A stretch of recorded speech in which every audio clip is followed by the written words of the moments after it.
की एक हुंकार से क्यों मौलानाओं में मचा हाहाकार। वक्फ बोर्ड संशोधन बिल पर खेल, मुसलमान हैरान।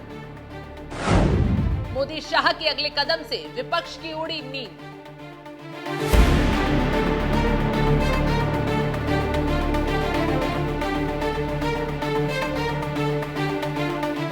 नमस्कार, आप देख रहे हैं एनएमएफ न्यूज में आपके साथ शबनम।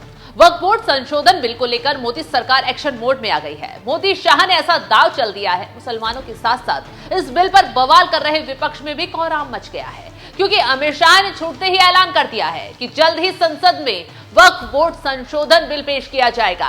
फिर चाहे विपक्ष बवाल मचाए, मौलाना मौलवी हेकड़ी दिखाएं, किसी की मनमानी अब काम आने वाली नहीं है। क्या कुछ कहा अमित शाह ने, तो सुनवाते हैं। वक्फ संशोधन विधेयक 2024 वक्फ संपत्तियों के प्रबंधन और संरक्षण और उसके दुरुपयोग तीनों को कमिटेड है और आने वाले दिनों में पार्लियामेंट में इसको पारित किया जाएगा।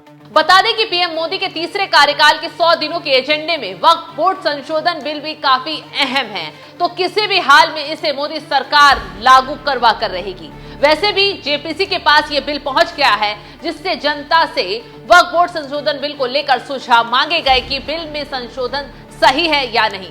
तो ऐसे में 84 लाख लोग ईमेल के जरिए अपना सुझाव भेज चुके हैं। लगभग 70 बॉक्स लिखित सुझावों से भी भरे हुए हैं, संयुक्त संसदीय समिति के पास भेजे गए हैं और इन सुझावों के बाद ही आगे का कदम उठाया जाएगा, क्योंकि अभी 3 बड़ी बैठकें होनी हैं, जिसमें बिल को लेकर आखिरी फैसला किया जाएगा। संयुक्त समिति की अगली बैठक 19 और 20 सितंबर को होगी। 19 सितंबर को पटना लॉ कॉलेज के वीसी के साथ all India Muslim personal law board के अधिकारियों की बैठक होगी। 26 से 1 अक्टूबर के बीच देश के 6 बड़े शहरों में जेपीसी के सदस्य जाएंगे। जेसीपी के सदस्य मुंबई, अहमदाबाद, हैदराबाद, चेन्नई और बेंगलुरु शहरों में जाएंगे। जेपीसी के सदस्य सभी लोगों और मुस्लिम संगठनों से राय लेंगे। वक्फ संशोधन बिल के लिए बनी संयुक्त संसदीय समिति के अध्यक्ष जगदम्बिका पाल हैं, जो बीजेपी के सांसद भी हैं।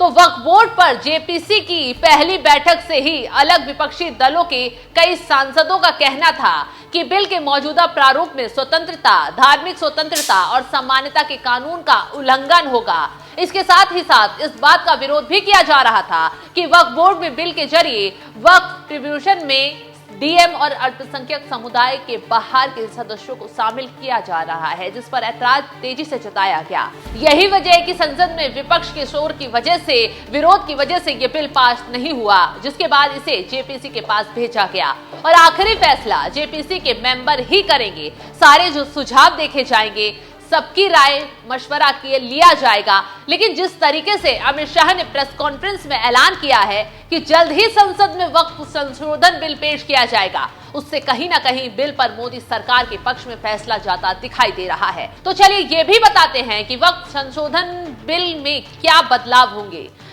बिल आने के बाद कोई संपत्ति वक्फ की है या नहीं, ये पता लगाने के लिए प्रस्तावित संशोधनों में न्यायिक जांच शामिल होगी।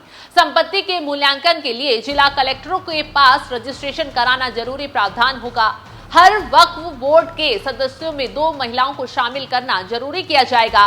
वक्फ की संपत्तियों में आए राजस्व और उसे खर्च करने की जानकारी ऑनलाइन किए जाने की जरूरत होगी।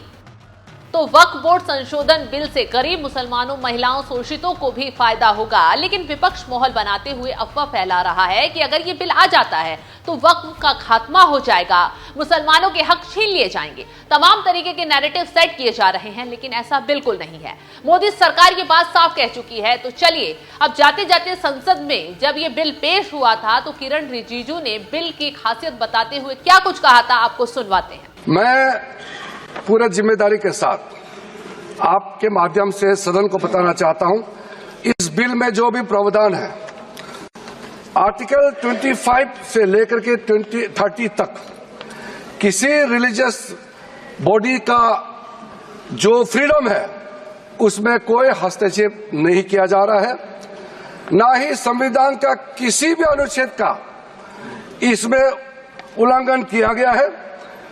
और अब सुप्रीम कोर्ट का एक केस का मैं हवाला देना चाहूंगा, Brahmachari versus state of West Bengal. इसमें सुप्रीम कोर्ट ने क्लियरली रिलीजियस डिनोमिनेशन के बारे में रूलिंग दिया गया है और उस रूलिंग के तहत Waqf board doesn't fall within the purview of Article 25 and 26 of the Constitution of India. दूसरा सर, इसमें हमने जो ब्रॉड बेस किया है, किसी का हक छीनना तो बात छोड़ दीजिए, जिनको हक नहीं मिला है उनको हक देने के लिए ये बिल लाया गया है। इसमें महिलाओं के लिए, बच्चों के लिए और मुसलमान समाज में जो पिछड़े हैं, जिसको आज तक कभी मौका नहीं मिला, जिसको दबा के रखा हुआ है, उनको जगह देने के लिए ये बिल लाया गया है। और सर, संविधान के कंकरेंस लिस्ट एंट्री नंबर 10 और 28 में आज